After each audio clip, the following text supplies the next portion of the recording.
الحمد للہ وکفى وسلام علی عبادہ الذین اصطفى اما بعد اعوذ باللہ من الشیطان الرجیم بسم اللہ الرحمن الرحیم والضحى واللیل اذا سجى ما ودعك ربك وما قلى وللآخرة خیر لک من الأولى سبحان ربک رب العزة عما یصفون وسلام علی المرسلین والحمد للہ رب العالمین اللہم صلی علی سیدنا محمد وعلی آل سیدنا محمد وبارک وسلم اللہم صلی علی سیدنا محمد وعلی آل سیدنا محمد وبارک وسلم اللہم صلی علی سیدنا محمد وعلی آل سیدنا محمد وبارک وسلم۔ 30ویں پارے کی ایک سورت ہے سورۃ الضحیٰ۔ اکثر لوگوں کو یہ سورت یاد ہوتی ہے اور وہ نماز میں اس کی تلاوت بھی کرتے ہیں، لیکن اس کے معنی اور مفہوم چونکہ سامنے نہیں ہوتے، وہ اس سورت کو پڑھ کر اس کے مضامین سے لطف اندوز نہیں ہو پاتے۔ آج کی اس مجلس میں اسی سورت سے متعلق کچھ باتیں عرض کرنی ہیں۔ آپ نے دنیا کی بہت ساری لو سٹوریز سنی ہوں گی، مگر اکثر نفسانی، شیطانی، شہوانی ہوتی ہیں، لہذا ان کا انجام برا ہوتا ہے۔ قرآن مجید کی یہ سورت بھی ایک لو سٹوری ہے، اللہ رب العزت اور ان کے حبیب صلی اللہ علیہ وسلم کے درمیان، اور اس صورت کو ذرا غور سے سمجھنے کی کوشش کریں گی تو آپ کو عجیب باتیں سامنے آئیں گی۔ یہ صورت نزول کے اعتبار سے 10ویں نمبر پر نازل ہوئی۔ اس کے نازل ہونے کا بیک گراؤنڈ یہ ہے کہ نبی علیہ الصلوۃ والسلام اللہ رب العزت کی محبت میں تنہائی میں وقت گزارنے کو پسند فرماتے تھے۔ چنانچہ بخاری شریف کی روایت ہے، حبب الیہ الخلاء، نبی علیہ الصلوۃ والسلام کو تنہائی سے محبت ہو گئی تھی۔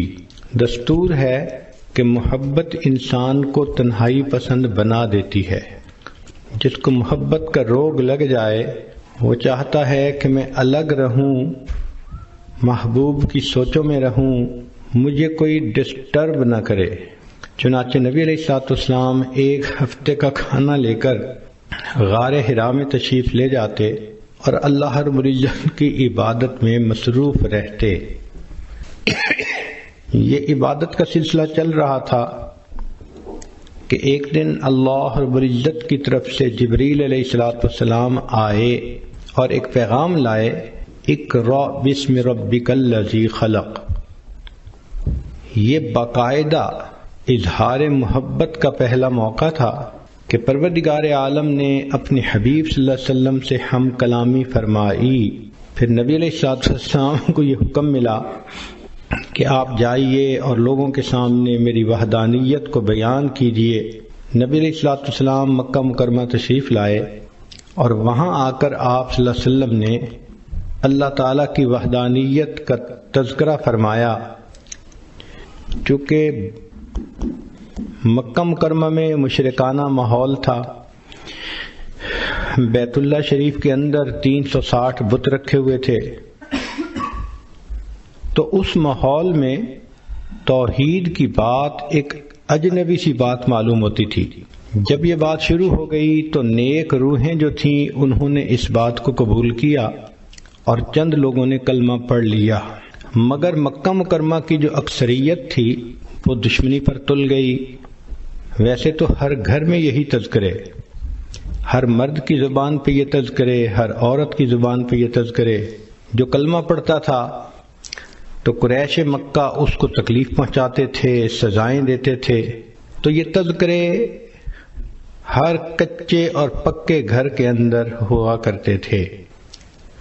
قریش مکہ انتظار میں بھی ہوتے تھے کہ دیکھتے ہیں کہ اب اور ان کو کیا پیغام ملتا ہے، اور چونکہ یہ محبت کے پیامبری کا ایک نیا سلسلہ تھا تو نبی علیہ السلام کو بھی انتظار رہتی تھی کہ میرے رب کی طرف سے مجھے کب پیغام ملتا ہے۔ اس کیفیت کو وہی بندہ سمجھ سکتا ہے جو اس پروسیس میں سے گزرا ہو کہ جہاں محبت کا تعلق ہو وہاں سے میسج آنے کا کتنا انتظار ہوتا ہے، اور اگر نہ آئے تو دل میں کتنے وسوسے آتے ہیں، خیالات آتے ہیں، اور انسان کی پریشانی کس حد تک بڑھ جاتی ہے۔ نبی علیہ الصلوۃ والسلام کے ساتھ یہی معاملہ پیش آیا کہ کچھ عرصہ تو وہی آتی رہی، پھر اچانک بند ہو گئی۔ انتظار مگر کوئی پیغام نہیں آتا۔ تو جب انتظار کی گھڑیاں لمبی ہو جائیں تو دل بے قرار ہوتا ہے۔ اللہ کے حبیب صلی اللہ علیہ وسلم کا دل مغموم ہے، سوچ میں ہے کہ اللہ رب العزت کی طرف سے اب کیوں پیغام نہیں آ رہا۔ ظاہرہ کوئی وجہ بھی سمجھ میں نہیں آ رہی۔ اب ایک غمزدہ دل کے سامنے کوئی تانے کی بات کر دی جائے تو غم اور زیادہ ہو جاتا ہے۔ چنانچہ اللہ کے حبیب صلی اللہ علیہ وسلم کے ساتھ یہی ہوا کہ جب کئی دن گزر گئے وحی کے بغیر تو قریش مکہ نے یہ کہنا شروع کر دیا، قد ودعک ربک، ہمیں لگتا ہے کہ تجھے تیرے رب نے چھوڑ دیا، معاذ اللہ۔ اب یہ بات نبی علیہ الصلوۃ والسلام کے دل پر ایک چوٹ لگا گئی۔ انسان سب کچھ برداشت کر سکتا ہے، محبت کا تانا برداشت کرنا بہت مشکل ہوتا ہے۔ چنانچہ ایک مرتبہ اللہ کے حبیب صلی اللہ علیہ وسلم دار ارقم میں تھے، کسی وجہ سے دروازہ کھلا تو آپ کی چچی ام جمیل سامنے سے گزری۔ اس نے جب نبی علیہ الصلوۃ والسلام کو بیٹھے دیکھا تو تانا دینے لگی کہ اے محمد صلی اللہ علیہ وسلم، جو شیطان تجھے وحی کرتا تھا وہ تجھ سے روٹھ گیا ہے۔ زخم پر جب زخم لگتا ہے تو دکھ بہت زیادہ ہو جاتا ہے۔ تو اللہ کے حبیب صلی اللہ علیہ وسلم کا دل پہلے مغموم تھا، اس عورت کی بات نے جلتی پہ تیل کا کام کر دیا۔ محبوب صلی اللہ علیہ وسلم کا دل بھر آیا۔ آپ نے دل میں سوچا، اللہ، ان لوگوں نے مجھے ساحر کہا، برداشت کر لیا، مجنون کہا، میں نے برداشت کر لیا، دیوانہ کہا، میں نے برداشت کر لیا، مگر مجھ سے یہ جملہ تو برداشت نہیں ہوتا کہ آپ نے مجھے چھوڑ دیا۔ اے کریم، غار حرا میں اقرأ بسم ربک الذی خلق کے ذریعے محبت کی تار تو آپ نے جوڑی تھی، اب کیوں مجھے تنہا کر دیا کہ لوگوں کے تانے سننے پڑ گئے۔ محبوب صلی اللہ علیہ وسلم کی مبارک آنکھوں میں آنسو ہیں، اور آپ نے اس کرب کی کیفیت میں آسمان کی طرف جو دیکھا تو رب کریم کی طرف سے جبریل علیہ السلام پیغام لے کر آ گئے۔ یہ سورت نازل ہوئی، وَالضُّحَىٰ وَاللَّيْلِ إِذَا سَجَىٰ۔ ان کی پہلی دونوں آیتوں میں اللہ رب العزت نے قسمیں کھائی ہیں۔ عام دستور یہی ہے کہ جب محبوب کسی وجہ سے روٹھ جائے اس کو تسلی دینے کے لیے محب کو قسمیں کھانی پڑتی ہیں، یقین دلانا پڑتا ہے۔ ذرا غور کیجئے محب اور محبوب کی کیا باتیں ہیں کہ رب کریم ارشاد فرماتے ہیں، وَالضُّحَىٰ، دن کی روشنی کی قسم، وَاللَّيْلِ إِذَا سَجَىٰ، رات جب چھا جاتی ہے اس کی تاریکی کی قسم۔ تو رب کریم نے دو قسمیں کھائیں، ایک دن کے سویرے کی قسم، رات کے اندھیرے کی قسم، دن کے ہنگاموں کی قسم، رات کے سناٹوں کی قسم، دن کی جلوتوں کی قسم، رات کی خلوتوں کی قسم۔ مقصود یہ تھا کہ زمانے کے حالات و واقعات کی قسم کھا کر فرمایا۔ بعض مفسرین نے لکھا کہ جب وحی اترتی تھی اس کو دن سے تشبیہ دی گئی، اور جب وحی بند ہوئی تو اس کو رات سے تشبیہ دی، تو پھر مفہوم یہ بنے گا وَالضُّحَىٰ وَاللَّيْلِ إِذَا سَجَىٰ، وحی کے اترنے کی قسم اور وحی کے رکنے کی قسم۔ انسان کی زندگی میں دن بھی ضروری، رات بھی ضروری، دن کام کرنے کے لیے، رات آرام کرنے کے لیے۔ تو بتانا مقصود یہ تھا کہ اے میرے حبیب صلی اللہ علیہ وسلم، جس طرح وحی کا اترنا ضروری ہے، کچھ عرصہ کے لیے اس کا رک جانا یہ بھی ضروری ہے تاکہ آپ کو آرام مل جائے۔ لیکن ہمارے بزرگوں میں حضرت اقدس تھانوی رحمۃ اللہ علیہ نے اس کی عاشقانہ تفسیر کی ہے۔ وہ فرماتے ہیں کہ وَالضُّحَىٰ وَاللَّيْلِ اِذَا سَجَا، اس کا معنی یہ ہے کہ اے میرے محبوب صلی اللہ علیہ وسلم، وَالضُّحَىٰ، آپ کے چمکتے چہرے کی قسم، وَاللَّيْلِ اِذَا سَجَا، اور آپ کی سیاہ زلفوں کی قسم۔ گویا اللہ رب العزت اپنے حبیب صلی اللہ علیہ وسلم کو تسلی دینے کے لیے ان کی قسم کھا کر بات فرماتے ہیں۔ جب محبوب روٹھ جائے تو محب اس کو منانے کے لیے عموماً یہ طریقہ اختیار کرتا ہے کہ تم اپنے خوبصورت چہرے کو دیکھو، تم اپنی زلفوں کو دیکھو، بھلا یہ چہرہ چھوڑنے کے قابل ہے؟ کون اسے چھوڑ سکتا ہے؟ تو ہو بہو یہی معاملہ بنا کہ رب کریم نے فرمایا وَالضُّحَىٰ وَاللَّيْلِ اِذَا سَجَا، اے محبوب صلی اللہ علیہ وسلم، آپ کے چمکتے چہرے کی قسم، آپ کی سیاہ زلفوں کی قسم۔ چہرہ مبارک دن کی مانند اور زلفیں رات کی مانند۔ گویا اللہ رب العزت نے اپنے حبیب کے اندر ان دونوں کو ایک وقت میں جمع فرما دیا۔ اور ویسے بھی ذرا اگر تفصیلات میں جائیں تو محب اپنے محبوب کے لیے وہ کچھ کرتا ہے جو عام دستور سے ہٹ کر ہوتا ہے۔ نبی علیہ الصلوۃ والسلام کے لیے اللہ رب العزت نے انوکھے معاملات کیے۔ ذرا غور کیجئے کہ آپ کی ذات بابرکات کے اندر سورج کے چمکتے جیسے چہرے کو اور رات کی طرح ضیاء زلفوں کو اکٹھا کر دیا۔ پھر نبی علیہ الصلوۃ والسلام کے لیے اللہ نے قبلتین کو بھی جمع فرما دیا۔ شب معراج میں اللہ رب العزت نے انبیاء اور فرشتوں کو اکٹھا فرما دیا، حتیٰ کہ بیت المقدس میں اللہ رب العزت نے عالم دنیا اور عالم برزخ کے لوگوں کو اکٹھا کر دیا۔ تو محبوب صلی اللہ علیہ وسلم کے لیے اللہ نے ایسے کام کیے جو عام لوگ انہونے سمجھتے ہیں، اور محبت میں تو یہ ہوتا ہی ہے۔ چنانچہ قرآن مجید میں اللہ رب العزت اپنے حبیب صلی اللہ علیہ وسلم کے چہرہ انور کا تذکرہ فرماتے ہیں، زلفوں کا تذکرہ فرماتے ہیں۔ آپ صلی اللہ علیہ وسلم کی پیشانی کو اللہ نے والقمر کہا، آپ صلی اللہ علیہ وسلم کی مبارک آنکھوں کو ما زاغ البصر کہا، آپ صلی اللہ علیہ وسلم کے مبارک ہونٹوں کو اللہ رب العزت نے شفتین کہا، آپ صلی اللہ علیہ وسلم کے مبارک کانوں کو قل اذن خیر کہا، آپ صلی اللہ علیہ وسلم کی زبان مبارک کو لا تحرک بہی لسانک کہا۔ یوں معلوم ہوتا ہے کہ اللہ رب العزت نے اپنے حبیب صلی اللہ علیہ وسلم کے قرآن میں جا بجا تذکرے فرما دیے۔ چنانچہ اس سورت کی یہ پہلی دو آیتیں قسم کھا کر بات کی گئی، وَالضُّحَىٰ وَاللَّيْلِ اِذَا سَجَا۔ یہاں پر ایک بات ذہن میں رکھیں کہ نبی علیہ الصلوۃ والسلام نے ارشاد فرمایا من سجد لغیر اللہ فقد اشرک، جس نے غیر اللہ کو سجدہ کیا اس نے شرک کیا۔ ایک حدیث پاک میں فرمایا من حلف لغیر اللہ فقد اشرک، جس نے غیر اللہ کی قسم کھائی اس نے شرک کیا۔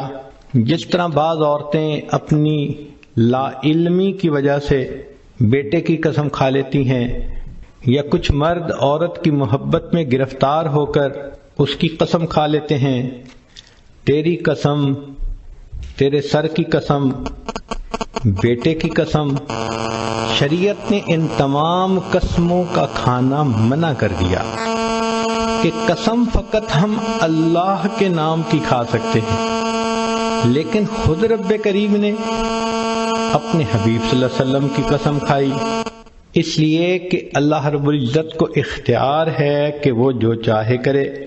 ذرا غور کیجئے کہ اللہ رب العزت نے نبی علیہ السلام کی عمر کی قسم کھائی، لَأَمْرُكَ، نبی علیہ السلام کے شہر کی قسم کھائی، لا اقسم بهذا البلد وانت حل بهذا البلد، اللہ رب العزت نے نبی علیہ السلام کے زمانے کی قسم کھائی، والعصر، نسبتوں کی قسم کھائی، فلا وربک، لیکن اللہ تعالیٰ نے مخلوق کو منع کر دیا کہ تم کسی کی قسم نہیں کھا سکتے۔ تو مفسرین نے اس میں نکتہ لکھا کہ جس طرح اللہ رب العزت اپنی وحدانیت میں وحدہ لا شریک ہے، تو اللہ رب العزت نے اپنے حبیب صلی اللہ علیہ وسلم کو یہ شان عطا فرمائی کہ اے میرے حبیب صلی اللہ علیہ وسلم، آپ محبوبیت میں وحدہ لا شریک ہیں۔ میں آپ کی تو قسم کھا رہا ہوں، لیکن آج کے بعد کوئی بندہ اپنے محبوب کی قسم نہیں کھا سکتا۔ یہ شرف فقط اللہ نے اپنے حبیب صلی اللہ علیہ وسلم کو عطا فرمایا کہ جیسے آپ میری وحدانیت میں شرک کو برداشت نہیں کر سکتے، میرے حبیب صلی اللہ علیہ وسلم میں آپ کی محبت میں بھی شرک کو برداشت نہیں کرتا۔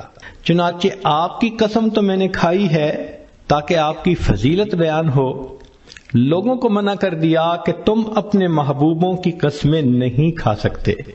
چنانچہ فرمایا وَالضُّحَىٰ وَاللَّيْلِ إِذَا سَجَىٰ، آپ کے چمکتے چہرے کی قسم، آپ کی سیاہ زلفوں کی قسم، سوچو تو صحیح بھلا ایسا چہرہ چھوڑنے کے قابل ہو سکتا ہے؟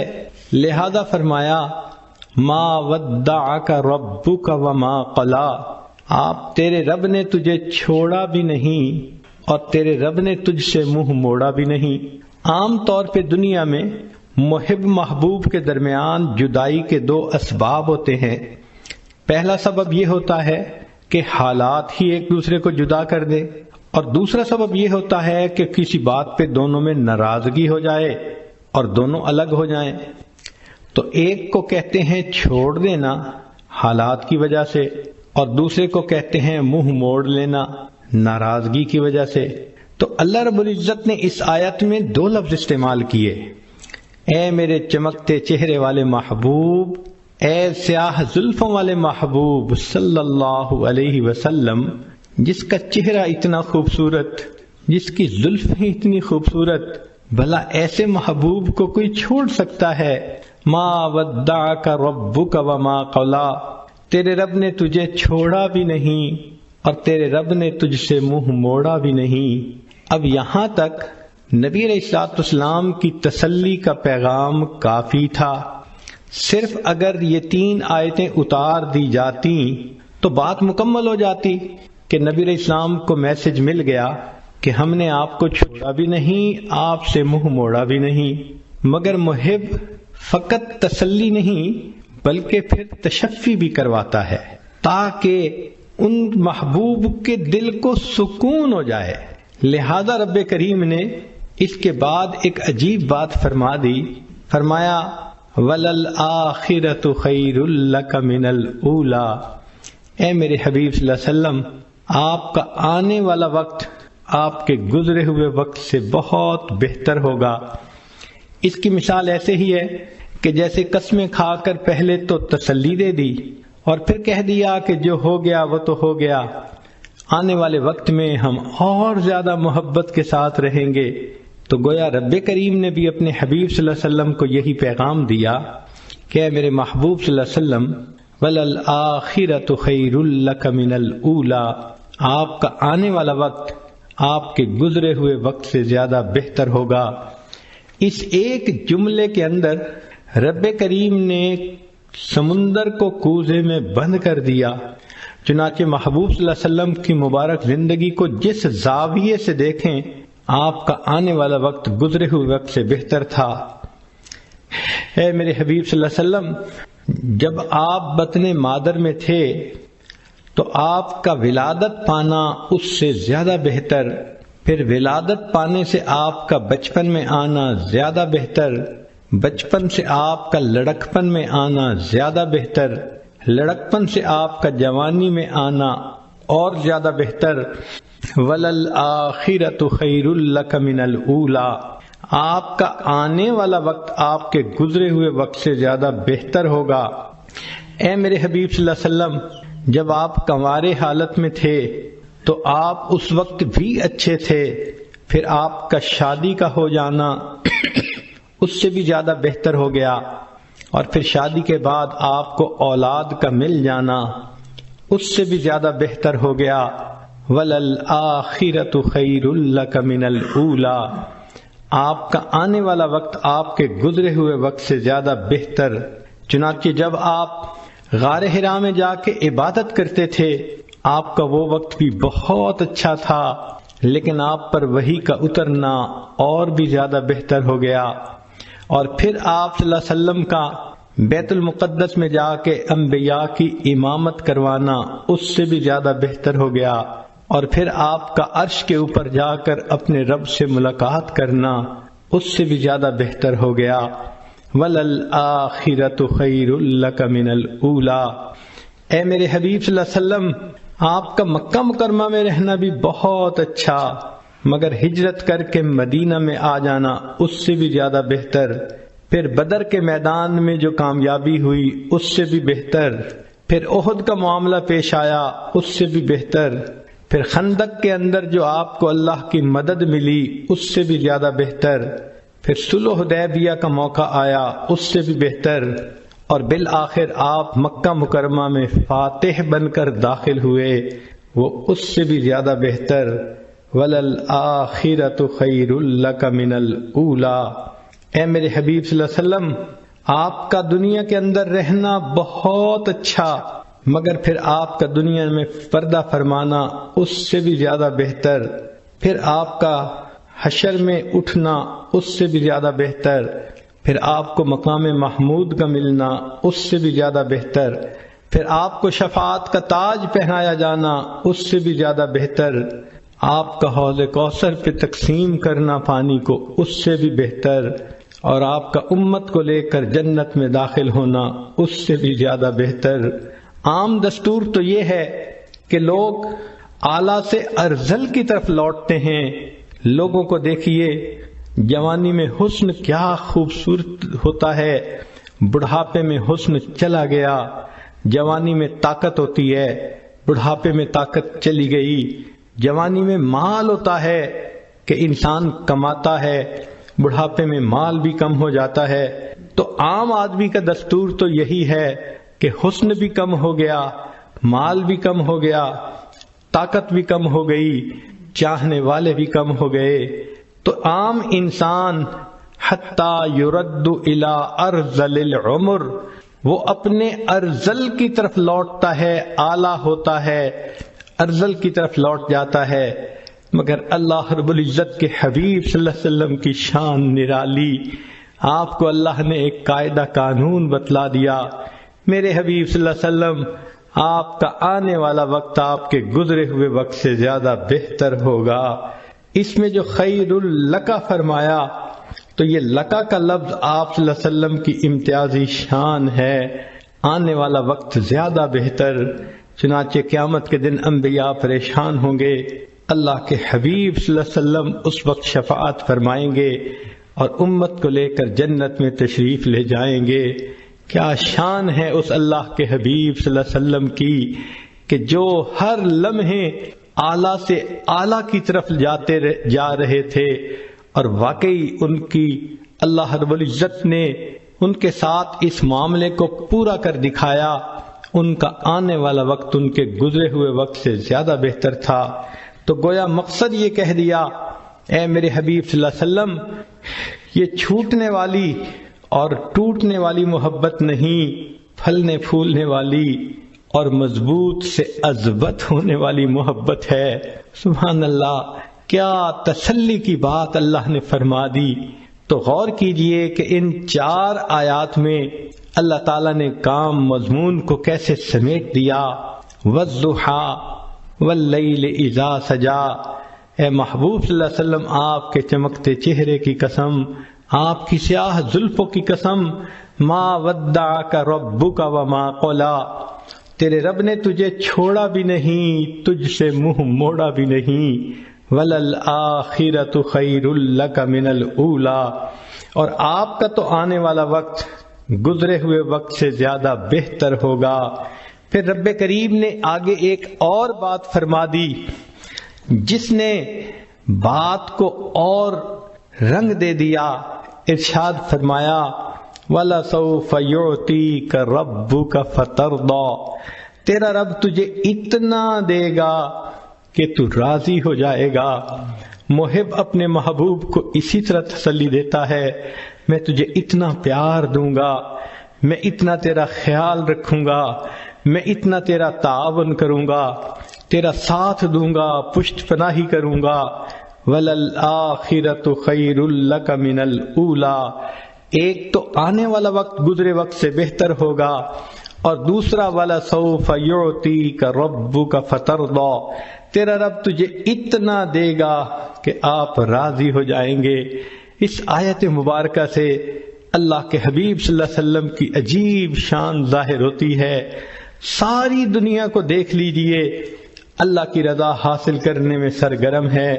جس کو دیکھو اللہ کو راضی کرنے کے لیے کوئی سجدے کرتا ہے، کوئی قرآن پڑھتا ہے، کوئی روزے رکھتا ہے، کوئی مجاہدے کرتا ہے، کوئی رات اٹھ کے تہجد پڑھتا ہے، کوئی تسبیحات پھیرتا ہے، کوئی تنہائی میں بیٹھ کے رب کے سامنے ہاتھ اٹھا کے دعائیں مانگتا ہے۔ جس مرد کو دیکھو، جس عورت کو دیکھو، ہر کوئی اللہ کی رضا چاہتا ہے۔ اللہ ہم آپ کو راضی کرنے کے لیے چاہتے ہیں۔ انبیاء کرام کی زندگیوں کو دیکھو، آدم علیہ السلام نے کہا ربنا ظلمنا انفسنا، اس لیے کہ وہ اللہ کی رضا چاہتے تھے۔ نوح علیہ السلام نے طوفان کی حالت میں اللہ کی رضا مانگی، یونس علیہ السلام نے مچھلی کے پیٹ میں اللہ کی رضا مانگی، ایوب علیہ السلام نے بیماری کی حالت میں اللہ کی رضا مانگی، ابراہیم علیہ السلام نے اپنے بچوں کو، بیوی کو ایک وادی غیر ذی زرع میں چھوڑ کر اس سے اللہ کی رضا مانگی، یوسف علیہ السلام نے جیل میں جا کر مشقتیں اٹھا کر اللہ کی رضا مانگی، یعقوب علیہ السلام نے بیٹے کی جدائی پہ صبر کیا، اللہ کی رضا مانگی، موسیٰ کلیم اللہ نے کوہ پہ جا کر اللہ کی رضا مانگی۔ جس کسی کو دیکھو اللہ کی رضا کا طلبگار ہے۔ سبحان اللہ، اللہ کے حبیب صلی اللہ علیہ وسلم کی کیا شان ہے۔ اللہ فرما رہے ہیں وَلَسَوْفَ يُعْطِيكَ رَبُّكَ فَتَرْضَىٰ، میرے محبوب صلی اللہ علیہ وسلم رب تجھے اتنا دے گا کہ تو راضی ہو جائے گا۔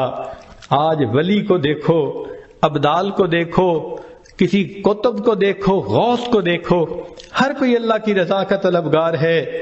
آج کسی قاری کو دیکھو، حافظ کو دیکھو، عالم کو، مجتہد کو، محدث کو، ہر کوئی اللہ کی رضا کا طلبگار ہے۔ آج کے دور میں ہر امیر، ہر غریب، ہر گولا اور کالا، ہر عربی اور اجمی، ہر مرد اور عورت اللہ کی رضا کے طلبگار ہیں۔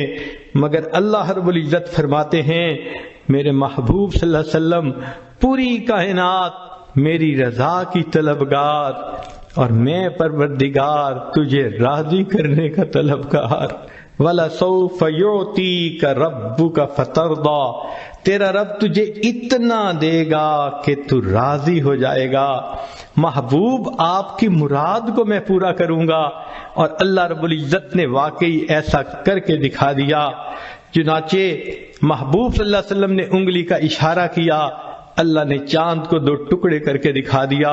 محبوب صلی اللہ علیہ وسلم کے ہاتھ اٹھتے ہیں، اللہ بارش برسا دیتے ہیں۔ محبوب صلی اللہ علیہ وسلم کی زبان سے ابو ہریرہ لانو کی والدہ کی ہدایت کی دعا نکلتی ہے۔ ابو ہریرہ لانو کے پہنچنے سے پہلے اللہ ان کی والدہ کو ہدایت دے دیتے ہیں۔ محبوب صلی اللہ علیہ وسلم کعبہ کی چوکھٹ پکڑ کے دعا مانگتے ہیں، اللہ عمر لانو کو ایمان کی سعادت دے دیتے ہیں۔ محبوب صلی اللہ علیہ وسلم کی انگلیوں سے اللہ تعالیٰ پانی کے چشمے جاری فرما دیتے ہیں۔ گویا بتلانا یہ محبوب مقصود تھا، اے میرے محبوب دیکھو ساری کائنات میری رضا چاہتی ہے، اور میں آپ کو اپنا محبوب بنا چکا، لہذا میں آپ کو اتنا دوں گا۔ وَلَسَوْفَ يُعْطِيكَ رَبُّكَ فَتَرْضَىٰ، کہ آپ راضی ہو جائیں گے۔ محبوب جو تیری پسند ہوگی وہ میری پسند ہوگی، جو تیرا ہے وہ میرا ہے، جو تیرا نہیں وہ میرا نہیں۔ اس لیے ہمارے اکابر یہ کوشش کرتے تھے مدینہ طیبہ میں جا کر دفن ہونا نصیب ہو جائے تاکہ محبوب کا قرب نصیب ہو۔ ذرا غور کیجئے اللہ نے اپنے حبیب صلی اللہ علیہ وسلم کی تمناؤں کو کیسے پورا کیا۔ ایک نماز 4 رکعت کی ہے، 2 رکعت پڑھی، اللہ رب العزت نے نماز کے ختم ہونے کا انتظار نہیں کیا، عین دوران نماز میں وحی فرما دی، اب آپ کے لیے قبلہ کو ہم نے تبدیل کر دیا گیا۔ چنانچہ نبی علیہ الصلوۃ والسلام نے 2 رکعت پہلے قبلے کی طرف پڑھیں اور دوسری رکعت دوسرے قبلے کی طرف پڑھیں۔ سبحان اللہ، جب نبی علیہ الصلوۃ والسلام کو اللہ نے راضی کرنے کا فیصلہ فرما دیا تو محبوب کی امت کے لیے یہ بہت بڑی خوشخبری ہے۔ نبی علیہ الصلوۃ والسلام پر جب یہ آیت اتری تو محبوب صلی اللہ علیہ وسلم نے فرمایا کہ اللہ تعالیٰ نے فرمایا ہے میں تجھے راضی کر دوں گا۔ فرمایا میں اس وقت تک راضی نہیں ہوں گا جب تک میرا آخری امتی بھی جنت میں داخل نہیں ہو جائے گا۔ یہ کتنی بڑی خوشخبری ہے امت کے لیے کہ رب کریم نے اپنے محبوب صلی اللہ علیہ وسلم کو راضی کرنے کا وعدہ فرما لیا، اور محبوب صلی اللہ علیہ وسلم نے بتلا دیا میں اس وقت تک راضی نہیں ہوں گا جب تک کہ میرا آخری امتی بھی جنت میں نہیں چلا جائے گا۔ تو رب کریم نے اپنے حبیب صلی اللہ علیہ وسلم کو راضی کرنے کے لیے قرآن مجید میں خوشخبری عطا فرما دی، بلکہ محبوب صلی اللہ علیہ وسلم کے جو یار غار تھے ان کو بھی راضی کرنے کا تذکرہ قرآن میں فرما دیا، وَلَسَوْفَ يَرْضَى، قیامت کے دن وہ اللہ سے اس کو راضی کر دیا جائے گا۔ چنانچہ نبی علیہ الصلوۃ والسلام کی یہ شان ہے کہ جو آپ صلی اللہ علیہ وسلم کی اتباع کرے گا اللہ رب العزت دنیا میں بھی اس بندے کی پشت پناہی فرمائیں گے، آخرت میں بھی پشت پناہی فرمائیں گے، اور پھر جنت میں اس کو داخلہ دے کر بالآخر راضی فرما دیں گے۔ یہ اللہ رب العزت کا معاملہ ہے۔ چنانچہ یہاں تک بات مکمل ہو گئی، وَالضُّحَىٰ وَاللَّيْلِ إِذَا سَجَىٰ مَا وَدَّعَكَ رَبُّكَ وَمَا قَلَىٰ وَلَلْآخِرَةُ خَيْرٌ لَكَ مِنَ الْأُولَىٰ وَلَسَوْفَ يُعْطِيكَ رَبُّكَ فَتَرْضَىٰ، تیرا رب تجھے اتنا دے گا کہ تو بس کرے گا۔ سبحان اللہ، اللہ رب العزت کی کتنی عنایات ہیں اپنے حبیب صلی اللہ علیہ وسلم کے اوپر۔ پھر اس کے بعد جب محب اپنے محبوب کو تسلی کی باتیں کر دیتا ہے، اکثر ہم نے دیکھا کہ گزشتہ احسانات کے تذکرے بھی کرتا ہے، وہ بھی باتیں یاد دلاتا ہے کہ دیکھو تم بھول گئے، میں نے تو یہ بھی کیا تھا، میں نے تو یہ بھی کیا تھا، کیوں ناراض ہوتے ہو، کیوں غمزدہ ہو رہے ہو، تمہیں یاد نہیں کہ میں نے تو یہ بھی کر دیا تھا۔ بالکل اسی طرح رب کریم نے یہ باتیں فرمانے کے بعد 3 گزشتہ احسانات کا تذکرہ فرمایا۔ پہلی بات فرمائی الم یجدک یتیما فآویٰ، کیا ہم نے آپ کو یتیمی کی حالت میں نہ پایا اور پھر ہم نے آپ کو ٹھکانہ دیا۔ سبحان اللہ، اس دنیا میں یتیم کا سایہ چھن جایا کرتا ہے، بے سایہ بچے کو یتیم کہا جاتا ہے، لہذا کوئی اس کی تربیت نہیں کرنے والا ہوتا، کوئی یتیم بچے کو قریب نہیں آنے دیتا، لہذا وہ فتنوں کا سبب بھی بنتے ہیں، فتنوں کا شکار بھی ہو جاتے ہیں۔ نبی علیہ الصلوۃ والسلام کو اس دور یتیمی سے گزرنا پڑا۔ آپ صلی اللہ علیہ وسلم کی دنیا میں تشریف آوری سے پہلے آپ کے والد گرامی دنیا سے وفات پا گئے۔ آپ نے واقعہ تو سنا ہی ہوگا کہ جب حضرت عبداللہ کی شادی ہوئی تو اس وقت ان کی عمر 18 سال تھی، بی بی آمنہ کی عمر 16 سال تھی۔ شادی کے تھوڑے ہی دنوں کے بعد حضرت عبداللہ کو تجارتی قافلے کے ساتھ شام جانا پڑا۔ شادی کے ابتدائی دنوں میں میاں بیوی کا ایک دوسرے سے جدا ہونا بہت مشکل کام ہوتا ہے۔ چنانچہ جب حضرت عبداللہ جانے لگے، بی بی آمنہ بھی غمزدہ ہیں، حضرت عبداللہ بھی اداس ہیں۔ فرماتے ہیں کہ آمنہ میں جا رہا ہوں، جلدی واپس آؤں گا، جب میں واپس آؤں تو تم دروازے کے قریب آ کر میرا استقبال کرنا، میں تمہارے لیے بہت اداس ہوں گا۔ بی بی آمنہ نے وعدہ فرما لیا۔ حضرت عبداللہ تجارتی قافلے کے ساتھ تشریف لے گئے۔ جب تجارتی قافلہ واپس آنے لگا شام سے، راستے میں حضرت عبداللہ کو بخار ہو گیا۔ مدینہ طیبہ پہنچے، وہ آپ کے سسرال کی جگہ تھی بنی زہرہ۔ انہوں نے کہا کہ آپ کو اتنا بخار ہے، آپ ابھی سفر نہ کریں، یہیں رہ جائیں، ہم آپ کی تیمارداری کریں گے، ہم آپ کو دوا دارو دیں گے، صحت مند ہو جائیں گے تو آپ دوبارہ سفر کر لینا۔ چنانچہ قافلہ رک نہ سکا، مکہ مکرمہ کی طرف چل پڑا۔ حضرت عبداللہ مدینہ طیبہ میں رہ گئے۔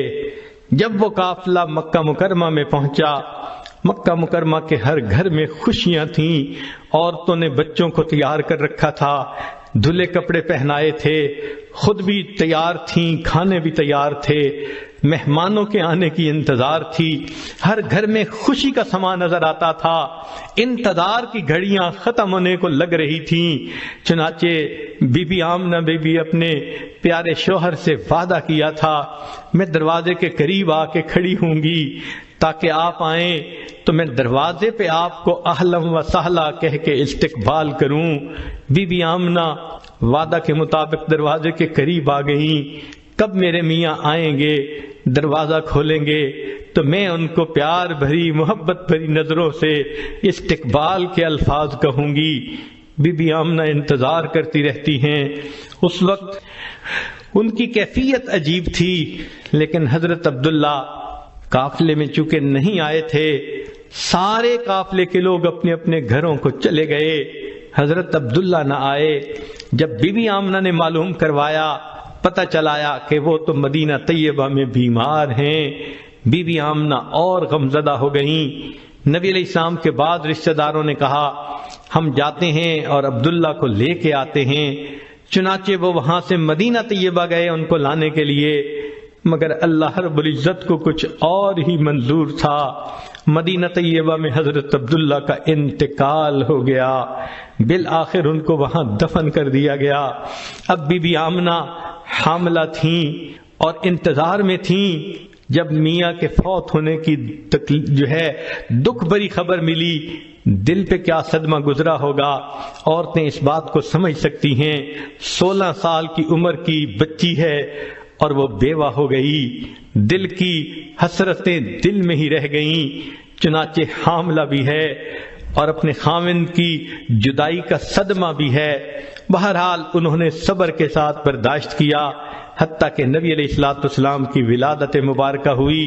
پھر نبی علیہ السلام کو حلیمہ سعدیہ کے پاس بھیجا۔ 4 سال کی عمر میں وہ واپس چھوڑ گئیں۔ جب نبی علیہ السلام اپنی والدہ کے پاس آ کر کچھ عرصہ رہے، تقریباً 6 سال کی عمر تھی، تو بی بی آمنہ نے فیصلہ کیا میں اپنے بچے کو لے کے مدینہ طیبہ چکر لگا آتی ہوں۔ چنانچہ بی بی آمنہ نے نبی علیہ السلام کو ساتھ لیا، مدینہ طیبہ آئی۔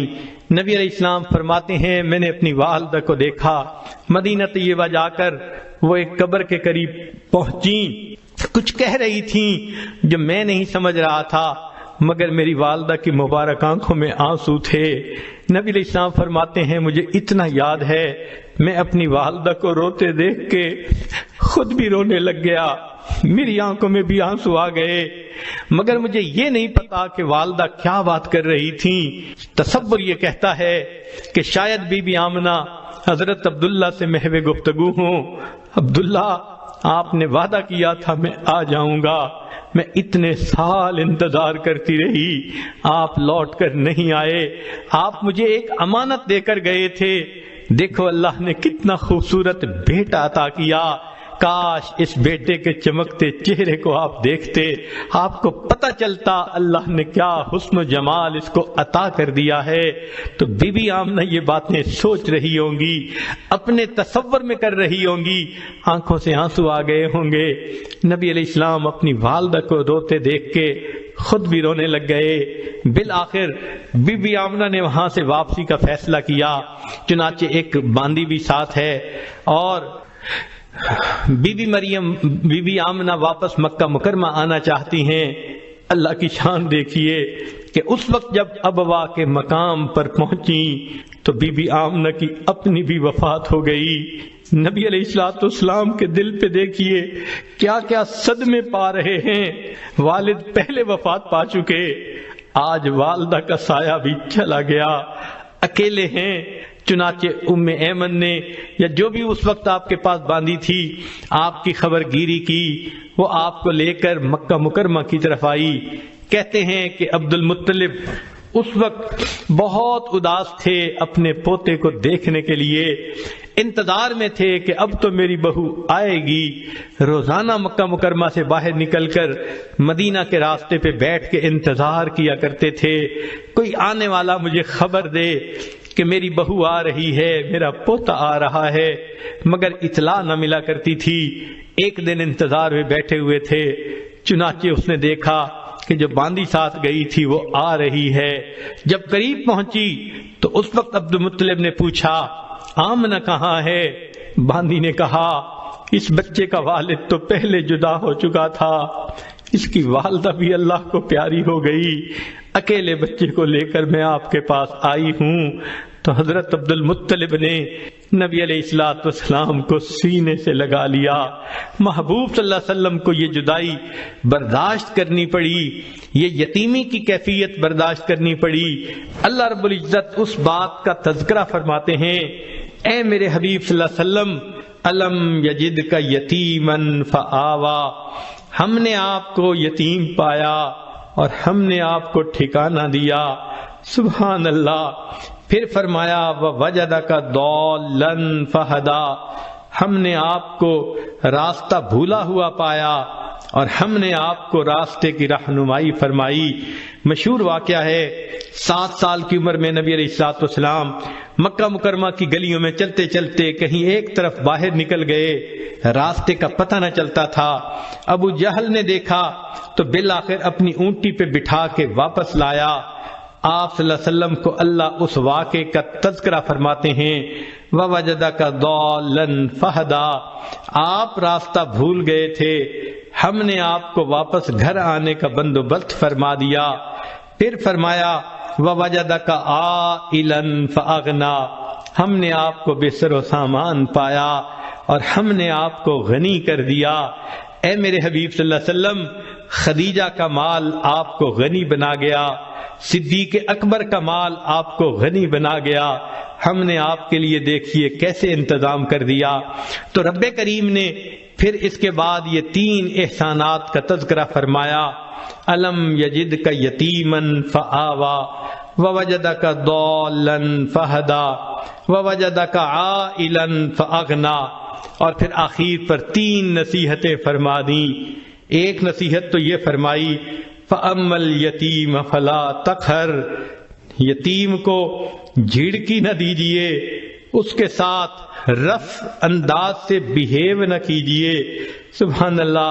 نبی علیہ الصلوۃ والسلام چونکہ خود دور یتیمی سے گزر چکے تھے، آپ صلی اللہ علیہ وسلم کو یتیموں سے بہت محبت تھی، اسی لیے حدیث پاک میں ہے کہ ایک مرتبہ نبی علیہ السلام عید کے دن اپنے گھر سے باہر تشریف لائے عید کی نماز پڑھنے کے لیے، گلی میں دیکھا مکہ مکرمہ کے بچے نہائے ہوئے، اچھے کپڑے پہنے، خوشبو لگائے ہوئے، خوب خوش حالت میں آپس میں کھیل رہے ہیں۔ نبی علیہ السلام قریب سے گزرے، سب نے سلام کیا۔ محبوب صلی اللہ علیہ وسلم جب آگے بڑھے، دیکھا کہ ایک بچہ اکیلا بیٹھا ہوا ہے، غمزدہ نظر آتا ہے، نہایا دھویا بھی نظر نہیں آتا، کپڑے بھی میلے ہیں، چہرے پہ بھی اداسی ہے۔ محبوب صلی اللہ علیہ وسلم کے بڑھتے قدم رک گئے۔ آپ نے اس بچے سے پوچھا، بچے تم کیوں اداس بیٹھے ہو؟ بچے نے جواب دیا، میں یتیم مکہ ہوں، میرے والد فوت ہو گئے، آج میرے لیے کوئی کپڑے لانے والا نہیں، میری والدہ مجھے نہلا دیتی، میری والدہ مجھے کپڑے پہناتی، خوشبو لگاتی، اور میں بھی دوسرے بچوں کے ساتھ کھیلتا، میں بیٹھا اپنے والد کو یاد کر رہا ہوں۔ نبی علیہ الصلوۃ والسلام نے اس بچے کو کہا، اچھا آؤ تم میرے ساتھ آؤ۔ نبی علیہ السلام اس بچے کو لے کے اپنے گھر واپس تشریف لائے۔ عائشہ رضی اللہ تعالی عنہا کو فرمایا، اس بچے کو ذرا نہلا دو۔ وہ بچہ حسن رضی اللہ عنہ کی عمر کا تھا، عائشہ صدیقہ رضی اللہ عنہا نے اس کو نہلا دیا۔ اتنے میں نبی علیہ السلام نے پیغام بھیجا فاطمہ الزہرا رضی اللہ تعالی عنہا کی طرف کہ حسن کے اگر کپڑے ہوں تو بھجوا دیجئے، دھلے ہوئے کپڑے آ جاتے ہیں۔ ام المومنین اس بچے کو وہ کپڑے پہنا دیتی ہیں، خوشبو لگاتی ہیں، بالوں میں کنگھی کر دیتی ہیں۔ جب وہ بچہ تیار ہوتا ہے تو نبی علیہ السلام اس سے پوچھتے ہیں، تو عید کے دن تیار ہو کے عیدگاہ میں اپنے والد کے ساتھ کیسے جاتا تھا؟ اس نے کہا، میرے والد بیٹھتے تھے، میں ان کے کندھے پہ سوار ہوتا تھا۔ نبی علیہ السلام یہ سن کر نیچے بیٹھ گئے، بچے کو کہا آؤ میرے کندھے پہ بیٹھ جاؤ۔ بچہ خوشی خوشی کندھوں پہ بیٹھ جاتا ہے۔ نبی علیہ السلام اس بچے کو کندھے پہ بٹھا کے باہر لے جاتے ہیں۔ جب گلی کے کھیلنے والے بچوں نے یہ منظر دیکھا وہ حیران تھے کہ یہ بچہ پہلے تو معمولی کپڑوں میں تھا، اداس غمزدہ تھا، اب نئے کپڑے بھی ہیں، کھلا ہوا چہرہ بھی ہے۔ تو انہوں نے اشاروں میں اس بچے سے بات پوچھی، سناؤ کیا معاملہ ہوا؟ بچے نے کہا کہ اللہ کے حبیب صلی اللہ علیہ وسلم نے مجھے بیٹا بنا لیا۔ سبحان اللہ۔ جب اس بچے نے یہ اشارہ کیا تو کہتے ہیں کہ جو بچے کھیل رہے تھے ان میں سے ایک نے ٹھنڈی سانس لی، کہنے لگا کاش میں بھی یتیم ہوتا، اللہ کے حبیب صلی اللہ علیہ وسلم مجھے بھی اپنا بیٹا بنا لیتے۔ نبی علیہ السلام اس بچے کو لے کے مسجد جو ہے عیدگاہ میں تشریف لاتے ہیں۔ ممبر پڑا ہوا تھا، نبی علیہ السلام ممبر کے اوپر بیٹھنے لگے، وہ بچہ نیچے بیٹھ گیا۔ نبی علیہ السلام نے فرمایا نیچے نہیں، تم آج میرے ساتھ اوپر بیٹھو گے۔ آپ صلی اللہ علیہ وسلم جہاں پر تشریف فرما تھے آپ نے اس یتیم بچے کو اپنے ساتھ بٹھا لیا۔ پھر آپ صلی اللہ علیہ وسلم نے خطبہ دیا، خطبے کے درمیان اس بچے کے سر پہ ہاتھ رکھ کے فرمایا جو شخص یتیم بچے کے سر پہ ہاتھ رکھتا ہے، ہاتھ کے نیچے جتنے بال ہوتے ہیں اللہ اتنی نیکیاں اس کے نام اعمال میں لکھ دیتا ہے۔ سبحان اللہ۔ نبی علیہ السلام کو یتیموں سے بہت محبت تھی، اس لیے فرمایا کہ میں اور یتیم کی کفالت کرنے والا جنت میں اس طرح اکٹھے ہوں گے جیسے دو انگلیاں ایک دوسرے کے ساتھ اکٹھی ہوتی ہیں۔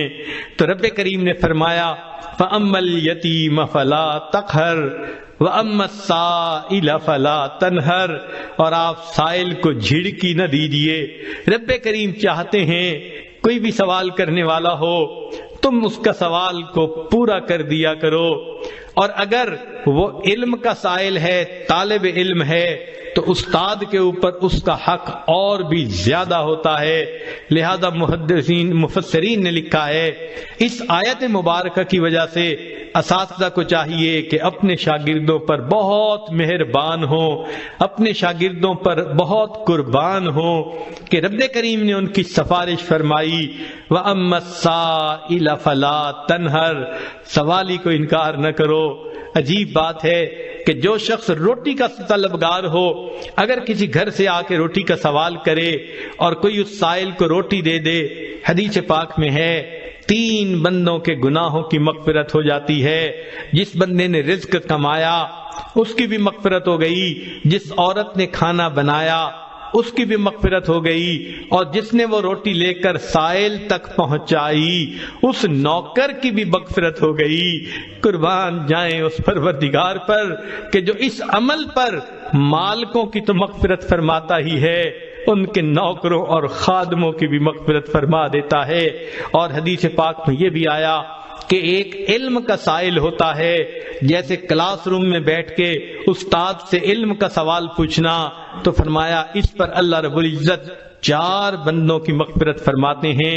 سب سے پہلے سوال پوچھنے والے کی مغفرت ہو جاتی ہے، پھر دوسری بات استاد جو جواب دیتا ہے اس کی بھی اللہ مغفرت فرما دیتے ہیں، اور تیسری بات کہ جو اس کے کلاس فیلوز بیٹھے ہوتے ہیں، مجمع ہوتا ہے، اللہ ان کی بھی مغفرت فرما دیتے ہیں، اور چوتھی بات کہ جو لوگ اس کلاس کے قیام کا سبب بنتے ہیں، معاونین ہوتے ہیں مدارس کے، اگرچہ وہ کاروباری لوگ ہوتے ہیں، اپنے گھروں میں بیٹھے ہوتے ہیں، مگر وہ اس کلاس کے لیے پیسہ خرچ کرتے ہیں، استاد کی تنخواہ دیتے ہیں، شاگردوں کے کھانے پینے کا انتظام کرتے ہیں، تو فرمایا کہ وہ محبت کرنے والے، تعاون کرنے والے اگرچہ اپنے گھروں میں بیٹھے ہوں گے اللہ ان کی بھی مغفرت فرما دیتے ہیں۔ تو علم کا سوال اللہ رب العزت کو اتنا پسند، 3 نصیحتیں فرمائیں، فَأَمَّا الْيَتِيمَ فَلَا تَقْهَرْ وَأَمَّا السَّائِلَ فَلَا تَنْهَرْ، اور آخر پر کہا وَأَمَّا بِنِعْمَةِ رَبِّكَ فَحَدِّثْ، اور آپ پر جو اپنے رب کی نعمتیں ہیں آپ خوب کھول کھول کر ان کو بیان فرمائیے، یعنی زبان فیض ترجمان سے قرآن کی نعمت کو بیان کیجئے اور لوگوں کو قریش مکہ کو کھول کھول کر بتا دیجئے ما ودعک ربک وما قلا، تیرے رب نے تجھے چھوڑا بھی نہیں، تجھ سے منہ موڑا بھی نہیں۔ چنانچہ نبی علیہ الصلوۃ والسلام کے دل کو کامل تسلی مل گئی اور اس صورت نے محبوب صلی اللہ علیہ وسلم کے غم کو ختم کر دیا۔ آج اس پورے بیک گراؤنڈ کے ساتھ جب آپ اس صورت کو نماز میں پڑھا کریں گی تو آپ کو نبی علیہ السلام کی کیفیت کا بھی اندازہ ہوگا، کتنے ابتدا میں غم زدہ تھے، اور آپ کو یہ بھی پتہ چل گیا ہوگا کہ محبوب اپنے محب کو کیسے تسلیاں دیتا ہے، کیسے آنے والے وقت کے وعدے کرتا ہے، کیسے اس کی مرادیں پوری کرنے کی خوشخبریاں دیتا ہے، اور پھر کیسے اس کو نصیحت کرتا ہے۔ تو یہ پوری صورت اللہ رب العزت اور آپ کے حبیب صلی اللہ علیہ وسلم کی محبت کا مضمون بیان کرتی ہے۔ اس میں جہاں نبی علیہ السلام کے لیے تسلی تھی، وہاں پر جو نبی علیہ السلام کے نائب علماء، عالمات، فاضلات اس دنیا میں دین کا کام کرنے والے ہیں، ان کے لیے بھی بڑی خوشخبری ہے۔ سب سے پہلی خوشخبری، ان دین کا کام کرنے والوں کو لوگ تانے دیتے ہیں، دنیا نے تمہیں چھوڑ دیا، کوئی تمہارے ساتھ نہیں، ان کو تسلی رکھنی چاہیے، دنیا نے چھوڑ دیا، دین کا کام کرنے والے کو رب کبھی نہیں چھوڑے گا، اس کا وعدہ ہے ما ودعک ربک وما قلا، میرے حبیب صلی اللہ علیہ وسلم تیرے رب نے تجھے چھوڑا بھی نہیں، تجھ سے منہ موڑا بھی نہیں۔ چنانچہ آپ صلی اللہ علیہ وسلم کے جو وارث ہوں گے ان کے ساتھ بھی یہی وعدہ پورا ہو کر رہے گا، نہ اللہ ان کو چھوڑے گا، نہ اللہ ان سے منہ موڑے گا۔ وَلَلْآخِرَةُ خَيْرٌ لَكَ مِنَ الْأُولَى، جیسے نبی علیہ السلام کو اللہ نے یہ وعدہ فرما دیا، آپ غور کیجئے اللہ والوں کے ساتھ بھی یہی معاملہ ہوتا ہے، جو دین کا کام کر رہے ہوتے ہیں ان کا آنے والا دن ان کے گزرے ہوئے دن سے زیادہ بہتر ہوتا ہے، ان کے فیض کو اللہ بڑھا دیتے ہیں، ان کے افادیت کو اللہ بڑھا دیتے ہیں، ان سے محبت کرنے والوں کو اللہ بڑھا دیتے ہیں، اور دنیا میں ان کی خیر و برکت کو اللہ بڑھا دیتے ہیں۔ ان کے لیے بھی آنے والا وقت ان کے گزرے ہوئے وقت سے بہتر ہوتا ہے۔ اور پھر فرمایا وَلَسَوْفَ يُعْطِيكَ رَبُّكَ فَتَرْضَىٰ، تیرا رب تجھے اتنا دے گا کہ تو راضی ہو جائے گا۔ یہ وعدہ تو نبی علیہ السلام کے ساتھ اللہ رب العزت نے کیا، لیکن جو نبی علیہ السلام کا غلام بن کر دین کا کام کرے گا، بالخصوص آج کے دور میں رب کریم کا یہ وعدہ اس کے ساتھ بھی پورا ہو کر رہے گا۔ اللہ اس کے ساتھ اتنی رحمتیں نازل کرے گا کہ بالآخر موت کے وقت اس کو اپنی رضا عطا کرے گا، اور جس کو رب کی رضا مل گئی فترضا، گویا اس بندے کو اللہ راضی کر دے گا۔ دعا ہے اللہ تعالیٰ آج کے اس دور میں دین کا کام کرنے والوں کو پائے استقامت نصیب فرمائے، ہمتیں عطا فرمائے۔ ہر طرف لوگ ان کو ڈسکریج کرنے والے ہیں، لوگ ان پر تانے دینے والے ہیں، لوگ ان کو الگ کرنے کے لیے تیار ہیں، مگر ساری دنیا چھوڑ دے، یقین رکھیے اللہ کبھی نہیں چھوڑیں گے، کبھی منہ نہیں موڑیں گے۔ اللہ آنے والے وقت کو گزرے وقت سے بہتر بنائیں گے، اور اللہ بالآخر جب موت کا وقت ہوگا تو اپنے مسکراتے چہرے کا دیدار کروا کر اس اپنے طالب سے راضی ہو جائیں گے اور اس کو بھی راضی فرما دیں گے۔ رب کریم زندگی کے جو باقی ایام ہیں اس میں ہمیں دین کے اوپر جمے رہنے کی توفیق عطا فرمائے۔ وآخر دعوانا ان الحمد للہ رب العالمین۔ بتایا گیا ہے کہ بہت ساری خواتین بیعت ہونا چاہتی ہیں، دل میں یہ نیت کر لیجئے کہ ہم اس وقت اللہ رب العزت کی رضا کے لیے، نبی علیہ الصلوۃ والسلام کی اتباع کے لیے، اپنی اصلاح کے لیے بیعت ہونا چاہتی ہیں، لہذا پچھلے گناہوں سے توبہ طائب ہو رہی ہیں اور آئندہ نیکی کی زندگی گزارنے کا دل میں ارادہ کر رہی ہیں۔ الحمدللہ وکفا وسلام علی عبادہ الذین اصطفی، اما بعد۔ یہ کلمات سچے دل کے ساتھ پیچھے پیچھے پڑھتی جائیں۔ بسم اللہ الرحمن الرحیم، لا الہ الا اللہ محمد الرسول اللہ آمنت باللہ وملائکتہ وکتبہ ورسلہ والیوم الآخر والقدر خیرہ وشرہ من اللہ تعالی والبعث بعد الموت آمنت باللہ کما ہوا باسمائہ وصفاتہ وقبلت جمیع احکامہ اقرار باللسان وتصدیق بالقلب اشہد ان لا الہ الا اللہ واشہد ان محمدا عبدہ ورسولہ استغفر اللہ ربی من کل ذنب واتوب الیہ برحمتک یا ارحم الراحمین۔ ان کلمات کو پڑھنے سے اب آپ بیت ہو چکی ہیں، چند معمولات ہیں، اگر ان کو آپ باقاعدگی سے کریں گی تو اللہ تعالیٰ آپ کے دل کو منور فرمائیں گے۔ ان میں پہلی چیز ہے کہ 100 مرتبہ صبح اور شام استغفار پڑھنا، استغفر اللہ ربی من کل ذنب واتوب الیہ، 100 مرتبہ صبح شام درود شریف پڑھنا، اللہم صلی علی سیدنا محمد وعلی آل سیدنا محمد وبارک وسلم۔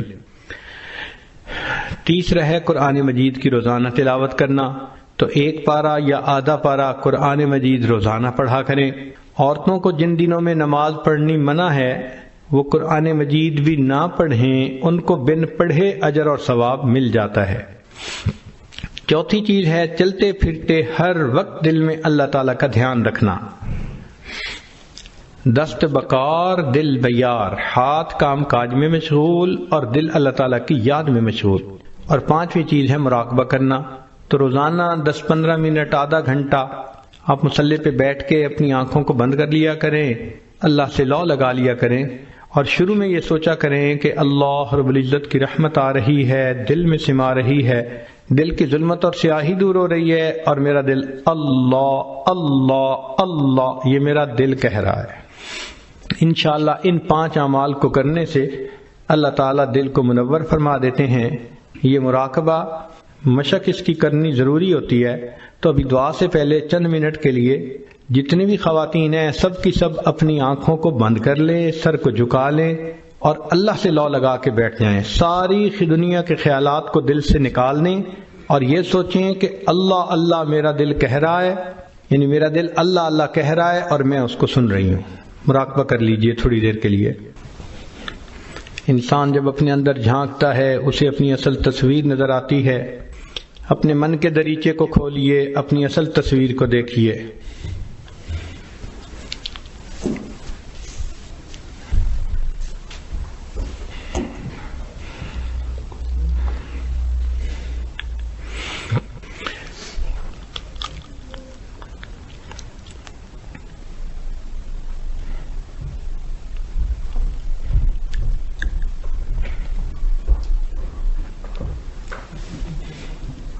ہوا و حرص والا دل بدل دے، میرا غفلت میں ڈوبا دل بدل دے،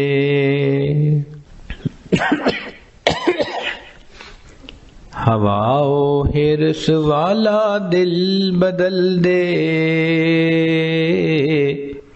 میرا غفلت میں ڈوبا دل بدل دے، بدل دے دل کی دنیا دل بدل دے،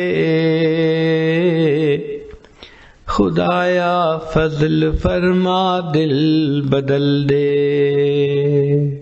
گنہگاری میں کب تک عمر کاٹوں، گنہگاری میں کب تک عمر کاٹوں، بدل دے میرا رستہ دل بدل دے، سنوں میں نام تیرا دھڑکنوں میں، مزہ آ جائے مولا دل بدل دے، ہٹا لوں آنکھ اپنی ماں سوا سے، جیوں میں تیری خاطر دل بدل دے۔ یہ کیسا دل ہے سینے میں الہی، یہ زندہ بھی ہے مردہ دل بدل دے۔ پڑا ہوں تیرے در پر دل شکستہ، رہوں کیوں دل شکستہ دل بدل دے۔ تیرا ہو جاؤں اتنی آرزو ہے، بس اتنی ہے تمنا دل بدل دے۔ میری فریاد سن لے میرے مولا، بنا لے اپنا بندہ دل بدل دے۔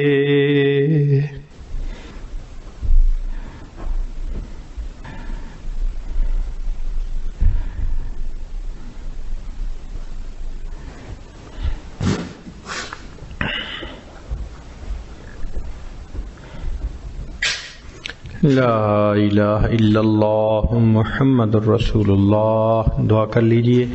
سبحان ربی العلی وہاب، اللہم صلی علی سیدنا محمد وعلی آل سیدنا محمد وبارک وسلم۔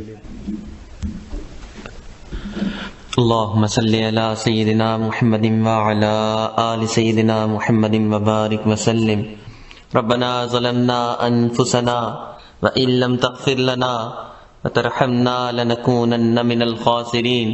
اے اللہ، ہم آپ کے عاجز مسکین بندے ہیں، اللہ ہمارے گناہوں کو معاف فرما، ہماری خطاؤں سے درگزر فرما، ہمارے عیبوں کی پردہ پوشی فرما، اللہ برے دن سے محفوظ فرما، اللہ بری رات سے محفوظ فرما، میرے مالک برے کاموں سے محفوظ فرما، اے اللہ ہمیں برے انجام سے محفوظ فرما، اللہ ہدایت ملنے کے بعد گمراہی سے محفوظ فرما، میرے مالک سیدھا رستہ ملنے کے بعد بھٹکنے سے محفوظ فرما، اللہ اپنا قرب حاصل ہو جانے کے بعد اپنی دوری سے محفوظ فرما، میرے مالک نعمتیں ملنے کے بعد نعمتوں کے چھن جانے سے محفوظ فرما، اللہ عزتیں ملنے کے بعد ذلت سے محفوظ فرما، میرے مالک نفس و شیطان کے مکر و فریب سے محفوظ فرما، اے اللہ نفس و شیطان کے مکر و فریب سے محفوظ فرما، اے اللہ در در کے دھکے کھانے سے محفوظ فرما، میرے مالک جگ ہسائی سے محفوظ فرما، اے اللہ ہم نے جو بھی گناہ کیے میرے مالک ان گناہوں کو معاف فرما، اللہ جو گناہ دن میں کیے انہیں معاف فرما، اے اللہ جو گناہ راتوں میں کیے انہیں معاف فرما، اللہ جو گناہ چھپ کے کیے اے اللہ ان گناہ کو بھی معاف فرما، اور اے اللہ جو گناہ محفلوں میں کیے اللہ ان گناہوں کو بھی معاف فرما، اے اللہ جو گناہ یاد ہیں اللہ ان گناہوں کو بھی معاف فرما، اور اے اللہ جو گناہ کر کے بھول گئے میرے مالک ان گناہوں کو بھی معاف فرما، اے اللہ ان گناہوں کی نجاست میں لتھڑے ہوئے ہیں میرے مالک ہمارے حال پر رحم فرما، اے اللہ ماں جب اپنے بچے کو نجاست میں لتھڑا دیکھتی ہے اس سے نفرت نہیں کرتی، میرے مالک ہمارے حال پر رحم فرما، اے اللہ ہم بھی گناہوں کی نجاست میں لتھڑے ہوئے ہیں، اللہ ہمارے حال پر بھی رحم فرما، اے اللہ رحمت کا معاملہ فرما، اے اللہ اس سے پہلے کہ ظاہر کی آنکھیں بند ہو جائیں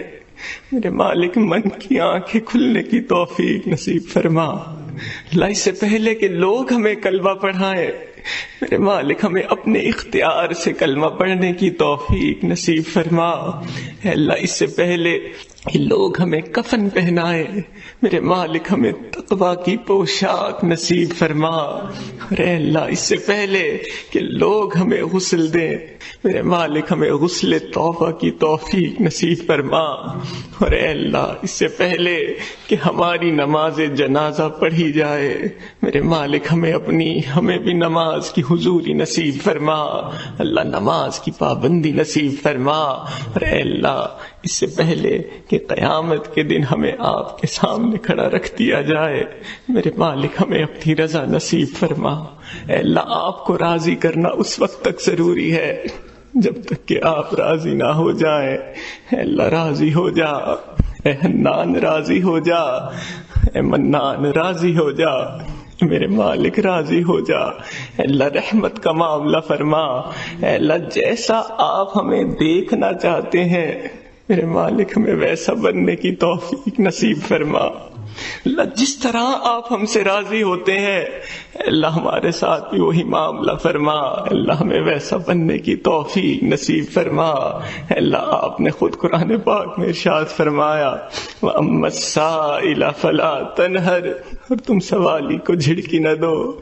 اللہ ہم بھی تو آپ کے در کے سوالی ہیں، میرے مالک ہمیں بھی جھڑکی نہ دیجیے۔ اللہ ہماری دعاؤں کو پھٹے ہوئے کپڑے کی مانند ہمارے منہ پر نہ لوٹا۔ میرے مالک رحمت کا معاملہ فرما۔ اللہ اٹھے ہوئے ہاتھوں کی لاج فرما۔ اللہ اٹھے ہوئے ہاتھوں کی لاج فرما۔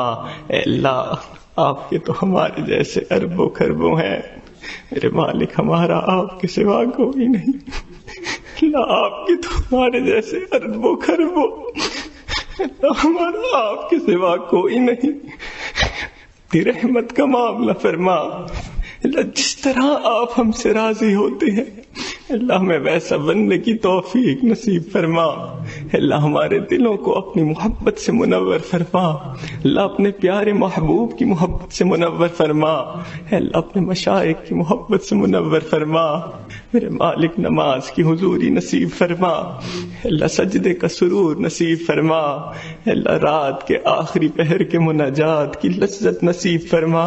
اللہ وہ تیرے کیسے بندے ہوتے ہیں رات کے آخری پہر میں تیرے سامنے ہاتھ پھیلاتے ہیں، تو نے غیروں کے سامنے ہاتھ پھیلانے سے روک دیتا ہے۔ اللہ وہ تیرے کیسے بندے ہوتے ہیں رات کے آخری پہر میں تیرے سامنے محبت بھرے سجدے کرتے ہیں، تو ان کے تذکرے اپنے فرشتوں میں کرتا ہے۔ اللہ ہمیں بھی ان میں شامل فرما۔ اللہ ہمیں بھی ان میں شامل فرما۔ اللہ اپنی رحمت کا معاملہ فرما۔ میرے مالک جو مانگا وہ بھی عطا فرما، جو نہیں مانگ سکے اللہ وہ بھی عطا فرما۔ اللہ میں نیک نہ بن سکا، اللہ تیرے نیکوں میں آ کے بیٹھ گیا ہوں۔ اللہ نیک نہ بن سکا، اللہ تیرے نیکوں میں آیا بیٹھا ہوں۔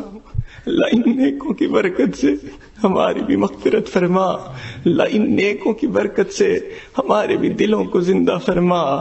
میرے مالک جو سنا گیا اللہ اس پہ عمل کی توفیق نصیب فرما۔ اللہ اپنے کرم کے فیصلے فرما۔ اللہ ہمارے حضرت کی زندگی میں برکت عطا فرما۔ اللہ کا سایہ ہمارے سروں پہ تا دیر قائم و دائم فرما۔ اللہ اس جگہ پر اپنی خاص رحمت برکت نازل فرما۔ میرے مالک اس کے فیض کو دنیا میں قیامت تک کے لیے جاری و ساری فرما۔ جو اس کے معاونین ہیں ان کو اپنے مقربین میں شامل فرما۔ اللہ دور بیٹھی مستورات ان دعاؤں پہ آمین کہہ رہی ہیں، میرے مالک ان کی بھی دعاؤں کو قبول فرما۔ اے اللہ ان کے بھی دل کی جو نیک مرادیں ہیں میرے مالک ان کو پورا فرما۔ اے اللہ ہمارے عزیز اقارب رشتہ دار مشائخ اساتذہ والدین جو بھی اس دنیا سے فوت ہو چکے ہیں جو حیات ہیں اللہ ان سب کی مغفرت فرما۔ اے اللہ جن کی مغفرت فرما دی اپنے قرب کے اعلیٰ درجات نصیب فرما۔ ربنا تقبل منا انک انت السمیع العلیم تب علینا انک انت التواب الرحیم وصلی اللہ تعالی علی حبیبہ سیدنا محمد وعلی آلہ واصحابہ اجمعین برحمتک یا ارحم الراحمین۔